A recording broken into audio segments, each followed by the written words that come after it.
Hey, what's up, you guys? Welcome back to the Just a Brit Abroad podcast. It's me, Greg. This is episode number 3, and today is a bumper show for you. We've got a lot planned.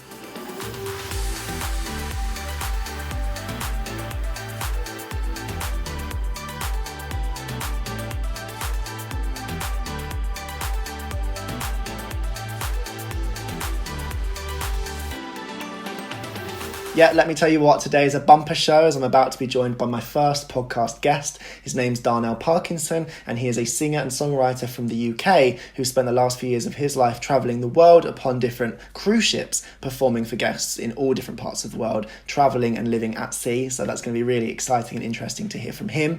But before we get into that, it's time to engage with you guys. Yep, this podcast is all about audience participation, and today is no exception. Very, very recently, I put out a video about cultural differences that I noticed as someone from the UK now living out here in Sweden, and you guys came in strong with lots of feedback, ideas and comments across my various social medias, and I just wanted to pick up on some of those today because it feels like there's lots of other people that have moved to Sweden from various different parts of the world who both could recognise some of the experiences I talked about, but also felt like I missed some important differences from my list. Yep, I mentioned myself that it was just the first 5 that I noticed when I first arrived here in Sweden, but there were lots of others that you guys also noticed and thought that I needed to give a mention, so I thought, why not give them some airspace today at the start of our podcast? This first one made me chuckle, and it came from Maya. She commented over on Facebook and told me that although she's been over in Sweden now for 30 years, one thing that still catches her by surprise sometimes is when she's at the traffic lights as a pedestrian and she's ready to cross the road.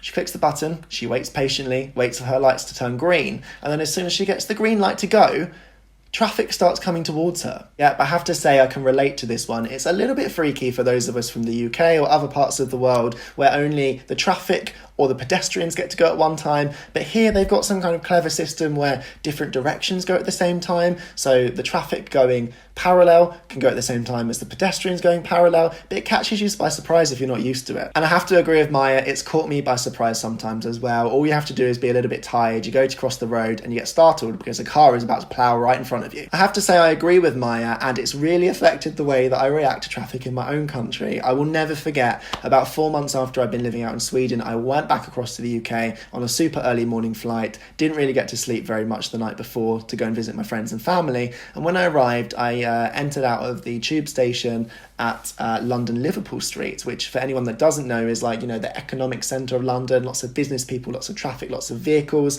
and as I came out the station I got to the traffic lights, I clicked the button and I stood there in my dazed, half asleep state and waited for the lights to turn green. And for those of you in Sweden, you're thinking that sounds logical, but for anyone from the UK, you're laughing because you know that there is no point waiting when you're in London. There's people either side of me rushing past as crazy and as fast as they possibly can. Everyone's got somewhere to be, and there was me just stood there waiting patiently at the traffic lights, because that's what Sweden does to you. It makes you wait at the lights, and I'm not saying that's a bad thing for 1 second, but it does catch you by surprise if you're not used to it. The second cultural difference came from John over on Twitter, and he said you've got to talk about the Christmas food, and he makes a good point. I didn't even get as far as talking about traditions and customs in my last cultural differences video, but the Christmas dinner here in Sweden is huge and it goes on forever. Yeah, seriously, I don't know what you guys are used to where you're from, but in the UK at least, we have maybe, you know, some very, very small breakfast just to keep us going until the main meal of the day on Christmas, which comes at lunchtime. But then I'm lucky if I even eat anything else during the day, maybe like a dessert or some sort of sweet or cake or something, but not another meal. Whereas in Sweden, it's like every single time you go to stop, another dish comes, and it goes on like that for the whole day. It's a good job they don't eat stuffed Christmas turkey here in Sweden like we do in the UK, because I'm sure I go home looking like one. The third cultural difference I want to bring forward today comes from Paul over on Facebook, and he says meat sold in tubes. Need I say more? And hands down, I've got to agree with him. When you first come to Sweden, at least as a Brit, and you go into one of the supermarkets, you are absolutely astounded by the wall upon wall of tubed goods. And I don't think it's just the meat that's the problem. I think it's the caviar as well. I think it's like the egg mayo thing. There's a lot going on. And there's something I will never get over about the fact that you make yourself a sandwich, you go to the fridge, and you squeeze out your ham in a tube. Who wants that sort of liquid ham? Who came up with that idea? Okay, so maybe I'm overstating overrating it a bit. It doesn't taste half bad. It's just a really strange concept to those of us from outside of Sweden. Leon over on Instagram made a really good point, which makes my fourth cultural difference today. He said, doors opening outwards. And as a Brit, I think this is one that really catches you off guard. It's a bigger deal than you expect it to be. But if you go anywhere on street level in Sweden, you go to leave a building, you've been to an appointment, you've been to visit a friend, you've been for fika, you go to open the door, you go to pull it in, and it won't go anywhere. The doors at street level open outwards. Again, I can't really knock this one because it's actually pretty clever. The whole idea is that, you know, if there's a fire or something or some sort of emergency, everyone can just flood outside the building, and in the stampede, no one gets trapped or left behind or anything like that. You can all just get pushed out the building as quickly as possible. But to those of us that aren't used to it, it's caused so many awkward situations. The amount of time I go to leave, you know, some sort of appointment, or I've had fika with a friend, and you just want to leave as stylish and as chilled as possible, and then I smash myself straight into the door and look like a right idiot. Yep, and that's not all. Emma over on Facebook wanted me to mention the way that the Swedes worship the sun. And I must say, if you've been here for over a year, I think you understand why. Because November is known to be the month where you barely see the sun. In fact, last year I think we saw the sun in November for about an hour and a half total. An hour and a half of sunlight across 31 days is mental. But yeah, it does catch you off guard, and I thought about this a lot when I'm working downtown in the city. I'm sat there in the window of my office just plugging away, doing whatever I need to do, and then you look outside the window and there's a middle-aged, old-aged lady or man just stood there against your window or against the wall,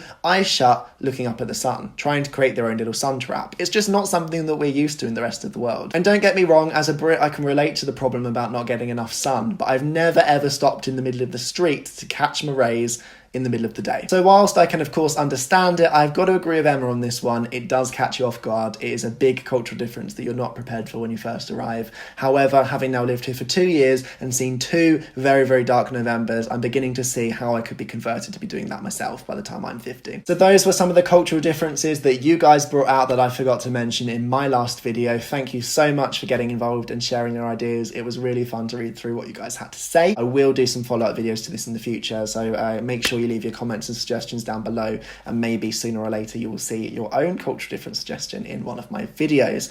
But it's time to move on because the main part of this podcast is all about Darnell Parkinson. And now I'm joined by our first guest on the podcast. He's an actor and musician turned singer-songwriter who's travelled the world performing for the Royal Caribbean Cruises, most recently on board Harmony of the Seas, where he played Sonny in the musical Grease. Please join me in welcoming Darnell Parkinson. Hello. How's it going? Oh, hey. Yeah, going good, thanks. Yeah, how are you doing? Very, very well. Thank you so much for joining me today. It's great to get a bit of your time and find out what's going on. Oh, it's my pleasure. Thanks for reaching out to me. I'm looking forward to it. Not a problem at all. So I can imagine there's lots of people at home watching that are wondering, you know, I've just given a brief introduction to that you were on a cruise ship and that you travelled the world a little bit. But what actually was your job? What did you actually have to do? To kind of sum it up, really, so I trained in musical theatre at London College of Music, and then from there I got into cruises, really, and so my first 2 cruises I was working as a singer in the production shows that they do on the ships. So that involves some of these shows are huge kind of scale shows. Some of the costumes I would rather you didn't see the light of day. But and then my latest ship with Royal, that was my first ship where I was in a musical, and obviously I was doing Grease, which is one of my favourite shows, and it's one of the shows that actually got me into, you know, loving musicals in the first place. So yeah, that was my job. I was performing in musicals, doing Grease, and we had another show as well called Columbus, which was written for that ship specifically. And so yeah. Fantastic. It's so much bigger a production than I think lots of the rest of us can get our heads around when you talk about these costumes and writing shows just for the ship and stuff like that. It's a world of its own by the sounds of it.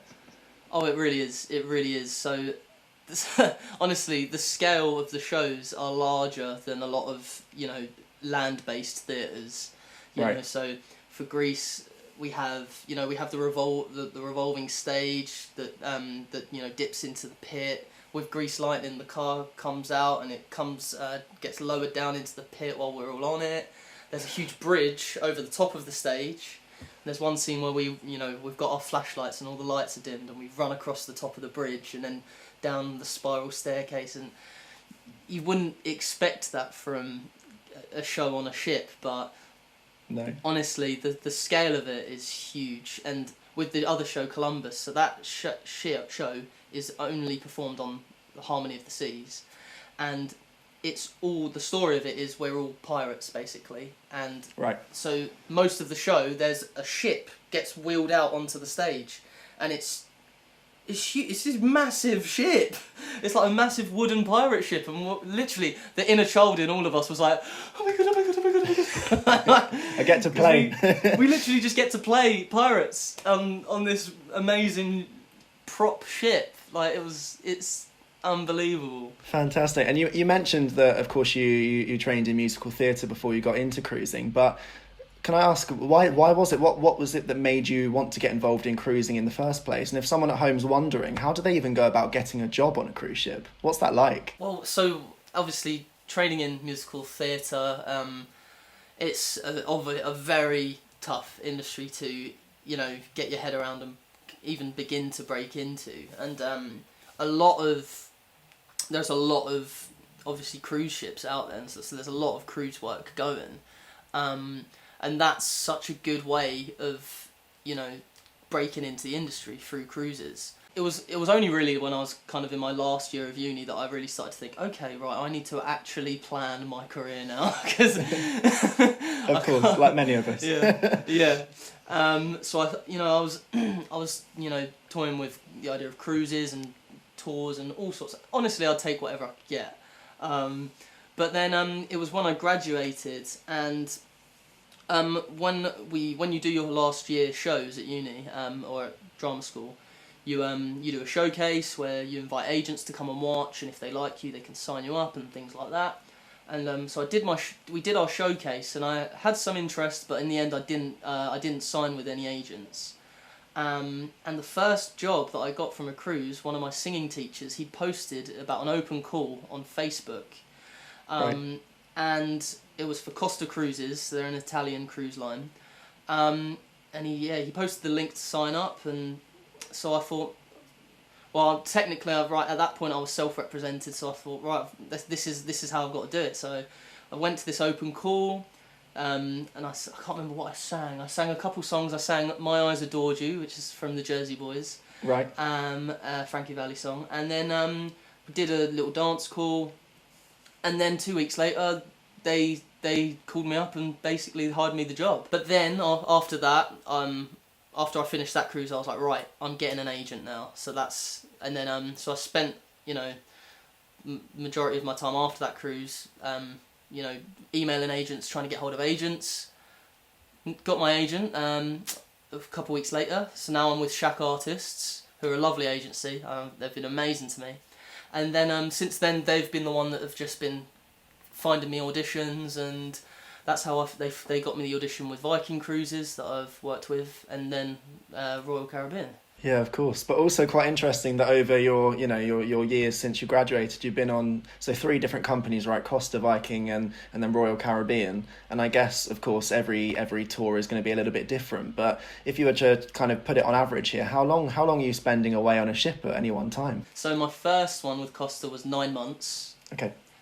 Which included 1 month of rehearsals, which was great. We they basically shacked us all up in this nice nice hotel in this tiny little village called Silvarno d'Orba, near Milan, about an hour from Milan, and that was lovely. So that was just such a nice experience. And on our days off, we'd walk to this water park, which was about 40-minute walk away. So we'd do that. Viking was 6 months, which was, I'd say, was kind of the perfect length for a contract. Especially because my first contract being 9 months, it's your first contract away, living in a cabin at sea, and it after about 6 months, I remember feeling like, okay, I am ready to go and live on land for a bit again. But then. So I did the 9 months to 6 months, and then Royal was supposed to be 11 months, which was obviously going to be my longest contract, but in the end, yeah, we only managed to get 3 months of that done. So Yeah, of course, and I'm sure we'll come on to that a little bit more a little bit later. But I'm wondering, you touched on it a bit then about living in this cabin, and I don't know how many people that are listening will have actually sort of been on a cruise ship, seen a cruise ship before. I'm fortunate enough; I have been on a couple of cruise ships, and my memory was that the cabins are fairly small if we're being serious about the space that you've got allocated to you. If you're lucky, of course, you've got a window, maybe you can see outside. What is it like living on a ship where, apart from on the days where of course you're going to a new port, going to a new country, as you say, you're at sea all the time? What's that experience like? Yeah, so you're in your cabin, and obviously depending on the company it changes what each cabin's like and things like that. But so my first ship, the cabin was kind of sea level, just below sea. So obviously we didn't have no windows or anything like that. The best thing about that cabin was that at the end of my bed I had a curtain, and originally the curtain was green, and I asked our cabin steward, Doddy, he was a great guy, I said, Doddy, can you get me a white curtain please? It will be the best thing ever. And he was like, why? And I was like, I'll show you when it's ready. So he's like, okay. So I get a white curtain, I order a projector off Amazon, Right. and I have my home cinema in my cabin, and I just binged. I'd never watched Game of Thrones until then, and I just binged Game of Thrones, and that contract for me was awesome with that little setup. Yeah, and then the next contract, my cabin was on the 8th floor, so completely different, right in the centre, but at the front of the ship, and this ship was a smaller ship, so when it got rocky, you felt it, especially on the 8th floor near the front. So I remember times laying in my bed like, oh my god, it was, yeah, that was a bit harder. I see, and I guess how many performances are we talking in a week on average? What does that look like? When you're living on a ship, you tend to not go by weeks. Okay. Because days don't exist. It's like, right. It's bizarre. So you never know what day it is. You just know that it's day 4 of this cruise. Right. Because some cruises last a week. Some a bit. Can be a lot longer. Some are 4 days. So yeah. It depends on how long each cruise is. So normally it can be a week, and you do 4 days of shows, 4 right. to 5 days of shows in that week, and then there'll be other times when you do like other kind of things as well. Like my first ship, they did a show of The Voice, right. of the sea, which was fun. I got to be a judge on it sometimes and a mentor with the people that were participating. Nice. And so we'd do that as well on a day off, and so it was always fun things like that. It doesn't sound like there's such thing as a day off. There's always something going on. There is. That is true. Yeah. There's always things going on. Yeah, for sure. But I mean, there was one time when we did a 28-day cruise or something mad like that. It was a month because we crossed from like Florida all the right. way through Central America and through the Panama Canal around to LA, and that took like 20 days or something like that. So you can only do the shows so many times in a 20-day stretch. So we did less shows obviously for that cruise. I guess it's the same group of people, of course, the whole duration of the cruise. So as you say, once they've seen it 2 or 3 times, maybe that's enough even for the most avid Grease fans. Exactly. But you mentioned going through the Panama Canal. That must have been quite an experience in itself. What's it like travelling along such an iconic stretch of water? Honestly, it was so beautiful. It was we knew that we were going to go through there and didn't really know what to kind of expect. You think of just a canal. And a couple years before I'd been through the Suez Canal, which was awesome, but it's kind of just desert everywhere, so there's not necessarily much to see. Right. But it was beautiful. But Panama Canal was it was just rainforest. Just everywhere you look, the water was gorgeous blue, just rainforest everywhere, and so you go through the locks, and the lock's so kind of thin, the ship barely fits through, and then you you're in this huge lake, and you're surrounded by other ships, and just it was gorgeous. Yeah. I guess you kind of get lost in the fact you're on a ship a lot of the time, and you just kind of get into the routine of it, as you say. The weeks blur into one. But were there any moments where you kind of, you get a little bit kind of like freaked out about the fact that you're at sea, or something goes wrong, or something happens with the ship that makes you think, hang on a second, I'm not sure this is all quite so kosher as I thought? Yeah, there are moments. Obviously, I remember it. There were times when it was like really rocky, and it wasn't often, but I remember a couple times. It was always when we left Marseille. The ship was just rocky, and we had a show that night.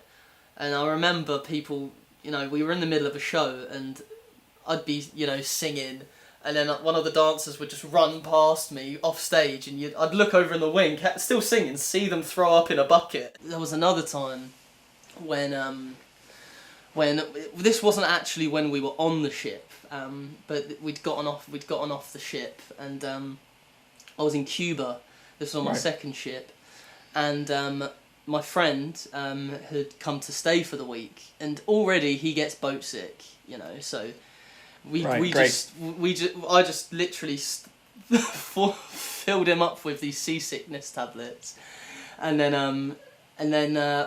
on the couple days that we had a chance to go to Havana, so we went to Havana, stayed there overnight, and it was the first time in 40 years that Havana had ever seen a tornado.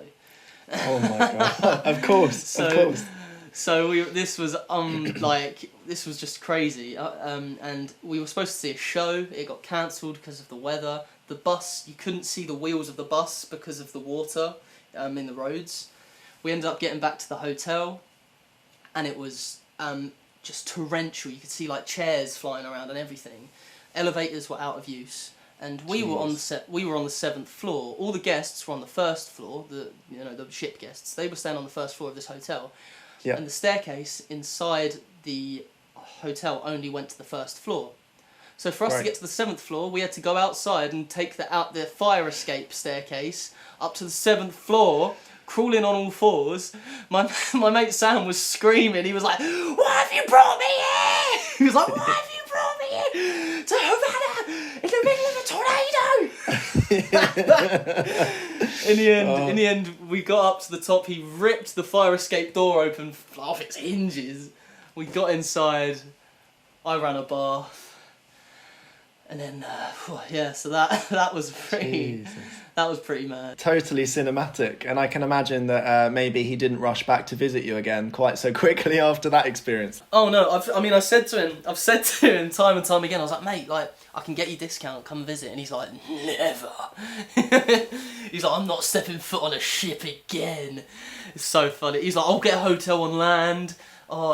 Honestly, he was so bad. One day, on the first night, we did like a kind of welcome show in the main in the main lounge of the ship, like right in the centre of the ship. And he came down to watch, and I could see he was pale. And he goes, Dan, literally, I get like the 30-second call. Our team captain goes, Dan, 30 seconds and you're on. And so we were like, okay. And he just goes to me, he goes, Dan, where's the nearest toilet? And I'm like, no. So I rush into the toilet, and we don't make it to the toilet in time, unfortunately. And right outside, we've got 4 elevators. Right outside this elevator door, he just projectile vomits. And I'm just stood there like, oh my god. Next thing, ding! Elevator door opens, an old lady on a Zimmer frame walks out, steps in the sick and just goes, oh dear! You can't make this stuff up. Honestly, and then obviously, and then Charlotte was like, Dan, we're on, and I'm like, so I had to quickly run on stage and sing 10 minutes of Burt Bacharach.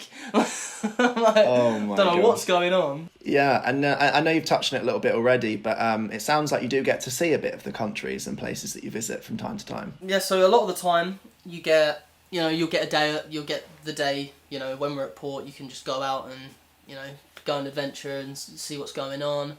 And then a lot of the time on the week cruises, you go to the same places. You get the chance to go and visit different parts of the same city and things like that. So it's brilliant, getting to explore. see things that you never thought that you'd get to see. Like we went to one of my favourite places we went to that we got to explore quite a few times was Dubrovnik, otherwise known as King's Landing for those Game of Thrones fans out there. And yeah, just getting to go around there and see the steps where Cersei does her walk of shame and things like that is amazing. And then we had the chance to go and see Petra in Jordan, one of the 7 wonders of the world, which was just what's that like? Amazing. Oh, it was incredible. It was it's just like you can't really put words to it. It's it's like something you've never experienced before. It's just so beautiful. It's, incredible. And there's just so many places that I could talk about where we got to experience and. Fantastic. And they don't lose their magic even though you're visiting them once a week. Oh no, absolutely not. Absolutely not. So like in Cuba there was this rooftop bar, and we'd just go there all the time and smoke cigars and drink rum and look out, just see the views and things like that. And yeah, I could happily go back there every day.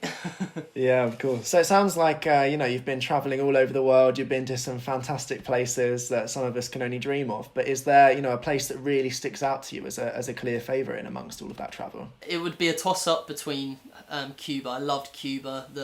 Just the 50s cars.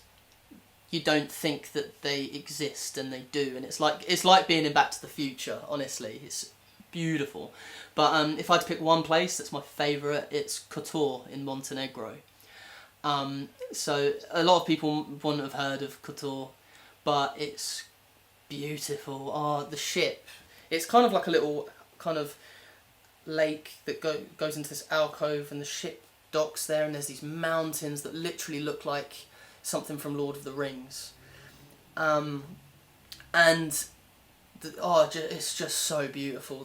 For me, it's just because the mountains are so beautiful, and I hiked up them with a friend, and the views were just beautiful. So, and there's like the mountains are kind of like nestle in this old town, which is Kotor. So yeah, if you ever get the chance to go to Montenegro, go to Kotor because it's gorgeous. I was wondering, one of the things that we talk quite a lot about on this channel is about languages, learning languages, things like that. If you're travelling the world so much, do you get the opportunity to pick up some words here and there? Yes, you do. You do get the chance. On my first ship, obviously, with Costa, an Italian company, I decided, it was only about halfway through the contract, I actually decided, you know what, while I'm here, I might as well learn Italian and pick it up, So I spent the last 4 months of the contract there. Really just going in on it, and embracing myself within it, and learning Italian and hanging out with all these amazing people. And I picked it up quite fast, to be honest, and I was really surprised because in terms of languages, I'd always been okay, but never really brilliant with learning languages. I'd always wanted to learn Spanish, and no matter how hard I try, it's just, I don't know why I find it difficult with Spanish. And my girlfriend's Spanish, so she's like, "How come you can learn Italian like that and you can't pick up Spanish? They're basically the same." Put in the I effort. don't know. I'm like, yeah, put in the effort. And I'm like, I don't get it.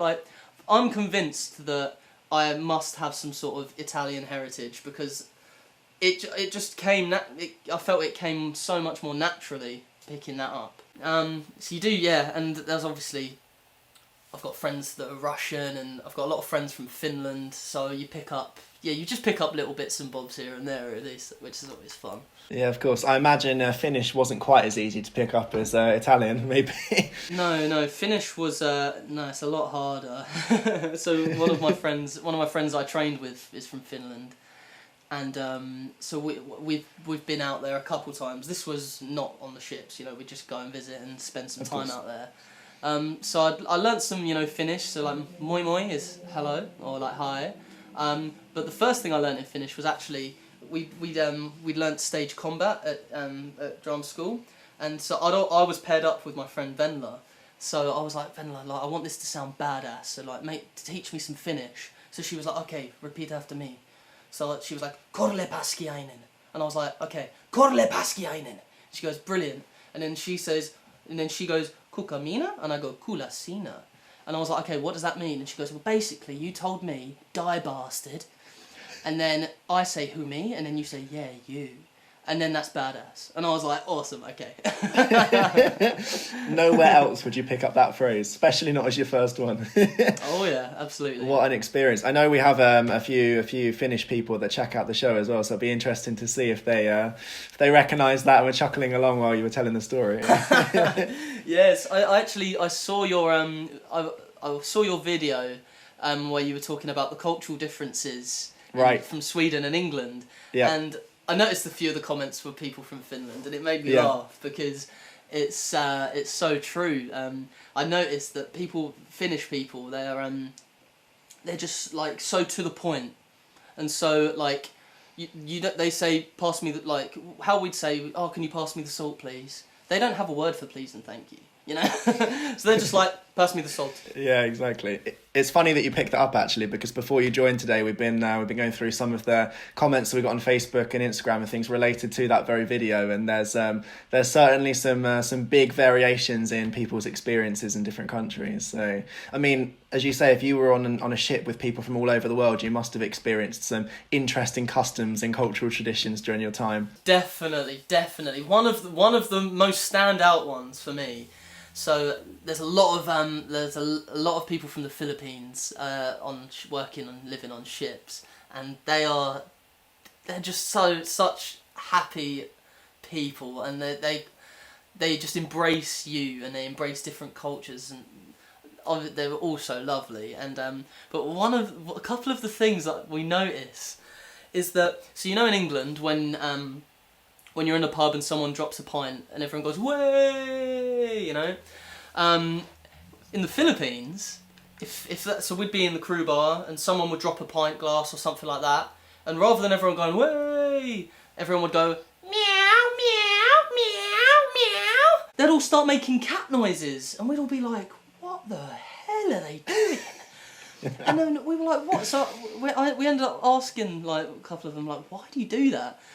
And they were like, oh, it's because living in the city in the Philippines or in Manila or something, whenever you hear something smash or whenever you hear a pot, you know, drop or anything like that, it's followed by cats screeching, because it's always cats in the street that are hitting things over and then screeching and things like that. So that's why they do that. And I was like, oh my god, that's so mad. And that brings us in a really nice segue into probably, I guess, one of your most traumatic experiences at sea. Tell us how, you mentioned a little bit earlier in the discussion that your most recent adventures with Royal Caribbean, we should say on the second largest ship in the world, right? Yes, that is correct. You were supposed to be out there for 11 months, I think you said, but that ended up being a lot shorter. Do you want to explain to us how that came about? So we opened Greece on the first, the first day of that cruise, and then we did 4 shows, and then on the fourth, just before the 4th show, that day was when there was a huge meeting, and they basically called all of the performers from the ship into the crew bar, and they said, okay, so we're gonna, I'm sure you all know about COVID, and we're gonna basically spend a month without passengers on board, just kind of riding it out. So we were all like, we all got excited. We were like, oh my god, oh holiday. And then literally, and then he goes, but better than that, you're gonna get free Wi-Fi for the month. Everyone went, yes! Everyone erupted. Just the free Wi-Fi. Everyone was so happy. But yeah, so then we did that show that night, thinking, oh, we'll be back in a month. But then a couple of us joked, saying, oh, what if we're not back in a month? This will be our closing night. We've only done 4 shows. And then, so then we spent, obviously, so we did that show, and then we then spent about 2.5 weeks then on the ship with no passengers.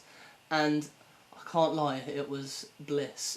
Yeah. Honestly, it was the most incredible time, because we basically just for that section of time that we was there, we basically, you know, drank by the pool, day drinking by the pool. The slides were open for us. The surf machine, which normally you can't go on the surf machine until the last week of your contract. Okay. But but because of injuries, you know. Right. So then, by this point, they were like, okay, so the chances are that after this month you're gonna have to go home. So they opened the surf machine for us. So we were like, yes. Break your neck. So literally, yeah. So honestly, it was awesome. It was great. We had parties, you know.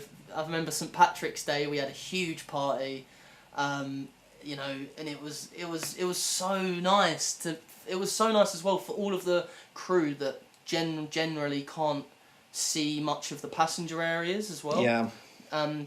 It was so nice to see, you know, the whole crew enjoying this space and having that time, which was really nice. Sure.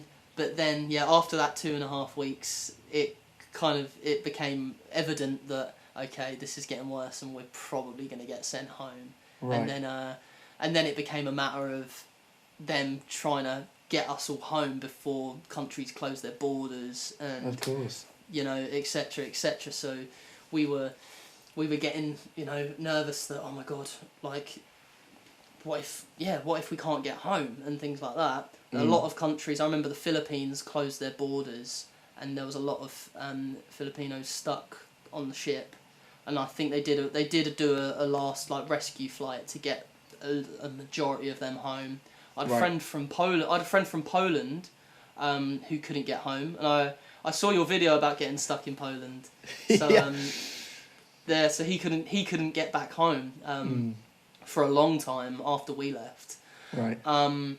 Like, I know people on other ships that were stranded for 2 months. I feel like because we were in our little bubble, you know, because it literally is, you're just in a bubble, the whole contract, and we didn't really have a true grasp of what it was like, you know, on land and how bad it was. So, yeah, and it wasn't until that I actually got home and I landed in Heathrow. And the thing is, though, while it was dead, like, it was empty in Heathrow, there was no security checks. There were no people telling you to sanitize. There were no one wearing masks. None of that. So I was a bit like, oh, okay. Like, I was expecting it to be more like, you know, controlled and more like, well, yeah, how New Zealand had done it, really, but it wasn't. And then, but my dad came to pick me up, and literally he was covered head to toe. Like, he had no skin on show. He had a big mask on, and I just looked at him. I was like, oh my god, it is bad. It's a spaceman. I was like, oh my, literally. Oh my I was looking at him like, oh wow. So that was kind of a moment when I realised, truly, it kind of hit me, like, okay, like, wow. And we were all saying, you know, on the group chat, like, we'll see you in a couple months, guys, we'll be back soon. And then, yeah, a year later. Yeah, and I guess that's quite a nice segue onto what you've been doing since the pandemic, because if we put a time scale on this, it was about March last year that you were then taken back to the UK, right? So you've spent a year trapped back on land. What's that been like? I've kind of enjoyed it, really. I've liked to have this time to myself and to focus on other things that, like my other kind of passions, really, as well. So it's been nice to be able to step back and take that time. But obviously, as well, it's been hard. There's been a lot of challenges alongside that. But it's been, but yeah, no, I've enjoyed focusing on my music, and really, because I've always, you know, I've been writing songs and since I was like in my teens, and I've always wanted to get it out there and things like that, but I kind of never really knew where to begin, and then I've always wanted to learn, you know, music production. So I came back and I bought a bunch of equipment, and I said, right, this is what I'm going to do. So I just kind of threw myself into that. Where did you take your inspiration from in that kind of music side of your passion? So, that's a really good question, because I have so many inspirations for my music, and I have such a varied music taste as well, so it's so hard to pinpoint, but I'd say from an early age I always loved Motown. Okay. You know, and Stevie Wonder is just the greatest human ever. So, so I remember as a kid, listening to Stevie Wonder and like the Jackson 5 and Motown music, and that was like, I just love that. And then as I got older, more R&B, and then as I got even more older, I really got into like kind of jazz and soul, and then as well a lot of indie music as well. Like I discovered in my teens the 1975, and I fell in love with that style of music. And right, there's so there's just all sorts of inspirations like John Mayer and James Vincent McMorrow, and just all types of different styles that I just love, that I kind of want to show in myself, really.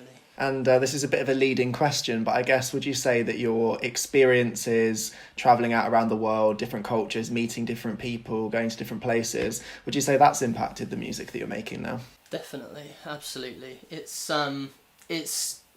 like they say that travel broadens your mind, and things like that, but it's so true. It's so true, and it's given me so many stories and so many things to write about, and so many influences, even like just in the style of playing my guitar, like just simple things like that. Like one of my songs on my EP, What Would You Do, it's kind of got a very Latin feel to it, and that's kind of inspired from spending a lot of time with my good friend Pablo, who's from Venezuela, a guitarist, and just playing guitar with him and things like that. And so everything means something, everything influences something in another way, definitely. Yeah, of course. And you mentioned just then a track from your new EP, which is called Wheeler Tired.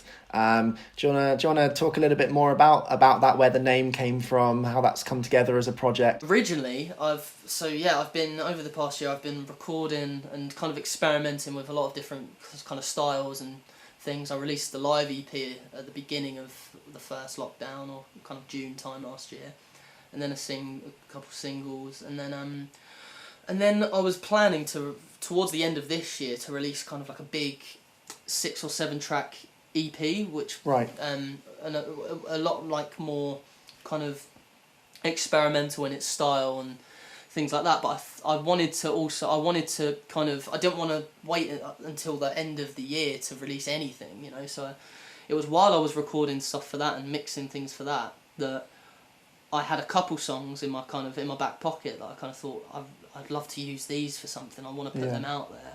And then so that's when I thought it'd be perfect, like a 3-track mini EP at the beginning of the year to just get some momentum going. Yep. So so I had a couple. I had 19. I'd already recorded it like last year. My friend Aftermind at Lonesome Dog Studios in Kingston, in London. Yep.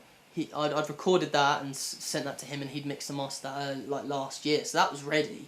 And then I just got the other 2 tracks, Post Tropical Acoustic and What Would You Do stripped, and I got them together, and then I was ready to put Wheeler Tired out. And the name Wheeler Tired comes from, so I was when I graduated from uni, there was a group of us, me and my friends. There was about 14, 15 of us that all went to we went to Marrakesh, and it was such a great holiday. We got this massive Airbnb, and stayed there and just had the best time. And each room was like themed, so one was kind of like modern, one was like 70s, one was a bit retro. The room that me and my friends Aaron and Jamie were in was kind of like tribal themed. So every night, we'd drink and we'd, play drinking games and stuff like that. And we woke up the next one of the mornings and we were hanging so bad.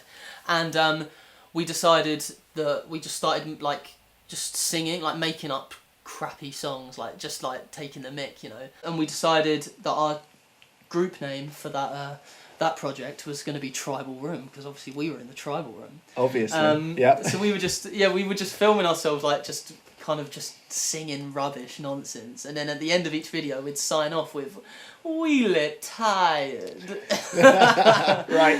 And then ever since that, you know, that's stuck with me, the whole "we lit tired" thing. So like we'll always talk, you know, and we'll always say to each other, "Oh man, I'm lit tired," and stuff like that.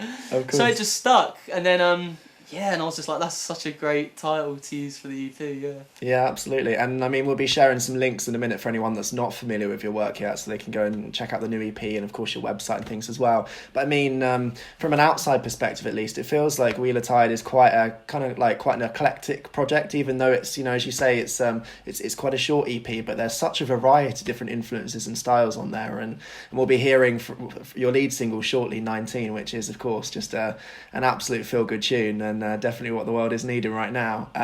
But for people not familiar with your work, how would you describe this EP? What is it to you? This EP, in terms of like style, I'd kind of sum it up as like an acoustic chill pop EP.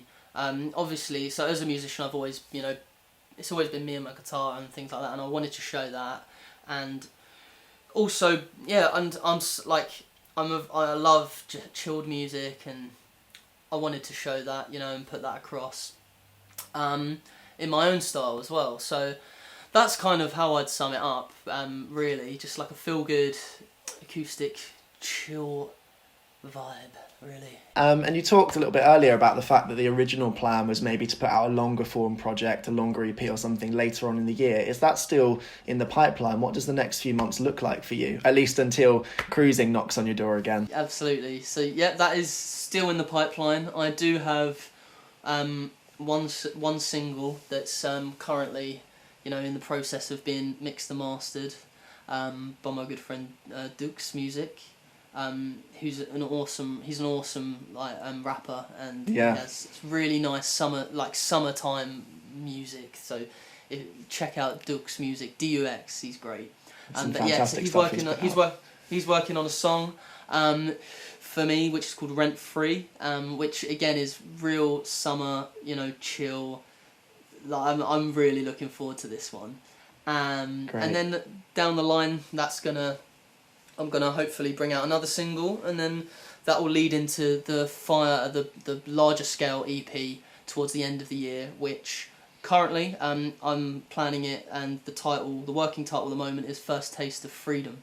Okay. And it's kind of gonna be the story of me from like my early 20s, and just basically my kind of journey of self-discovery, and my kind of bit of my life story really from there. So I'm aiming for a much more artistic, experimental approach with this, less acoustic. I want to venture into a new kind of territory for my music. So yeah, a lot of new sounds to come, which I'm really excited for.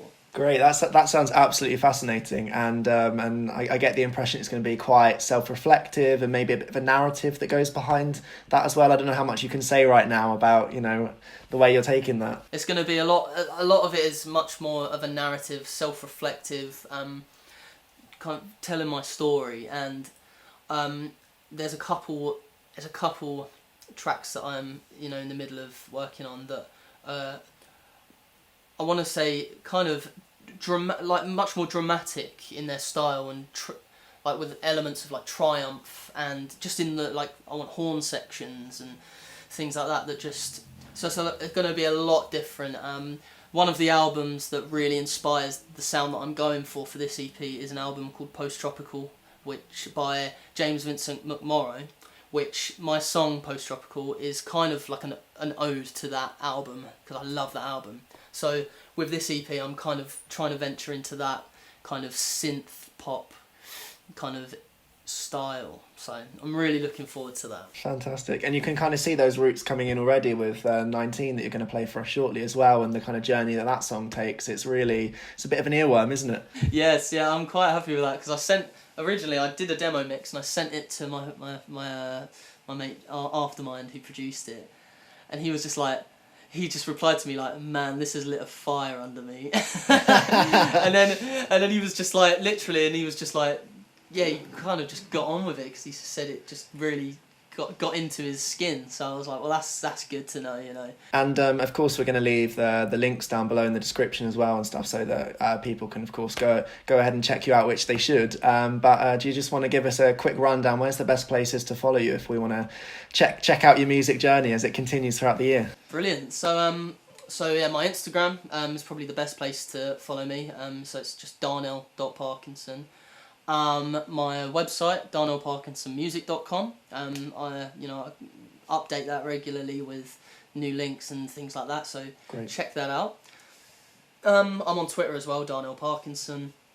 I'd say they're the three kind of main areas to check me out, and also Facebook again, Darnell Parkinson Music. Sure. Yeah.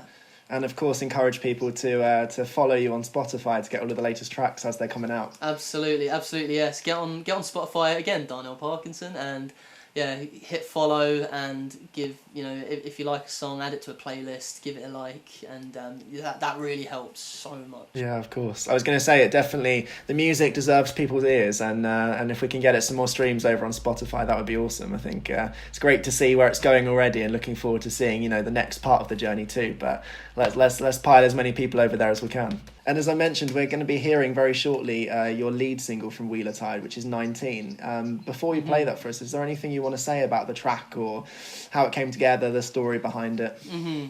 So, in terms of just the writing of the song, it started just as the guitar, and I was just playing that guitar loop, and then and it just came, it just happened, I was 19, okay, and it happened, and then and I kind of, the story that's behind it is basically it's from when I was, obviously, you guessed it, 19, and right. somewhat naive, and it's just about being ready to handle emotionally kind of relationships and Okay. going from one relationship into another relationship, just being able to cope with it all and stuff like that. It's being at that age, in that time of my life, you've got so much going on. There's so many things happening, and it's all a big roller coaster. So it's just about it's about kind of jumping in from one relationship to another, and whether that's necessarily a good idea to do. So that kind of sums that all up, really. Fantastic. Really looking forward to hearing that. Well, I guess we should let you get set up so that we can hear you in business. Excellent. Yes. Now, I'm sure you'll join me in thanking Darnell Parkinson for his time today. Super interesting discussion, I'm sure we can all agree. And it's not over yet. We're about to hear a live performance of one of his songs. But before we do, I just want to remind you guys that you can follow him all around the internet at the links in the description. That includes the link to his Spotify page. Go over and follow him, check out his music, stream it. It deserves your ears. That's it from me for today. I really hope you've enjoyed this week's episode. Let me know all of your feedback in the comments below. And then if you're not subscribed yet, please make sure you do, so that you're ready for the new videos when they come out, and turn on that notification bell, then you'll be the first to know as soon as there's new content ready for you to enjoy. As I say, that's it from me for today, so let me hand over to Darnell Parkinson. He's going to be performing the lead single from his new EP, which is called Wheeler Tired. The single itself is called 19. Join me in welcoming Darnell Parkinson to the stage.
Interest, though it was my happiest.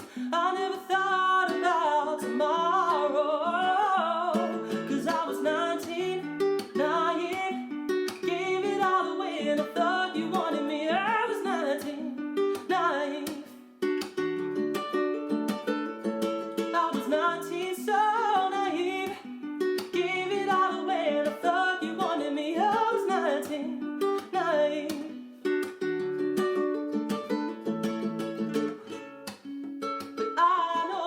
someday.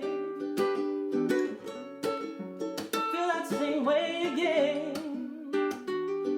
Oh, I hope and I pray one day I can say that you're just another girl that got away. But that's hoping. It's all in the hair and the perfume. Oh, every night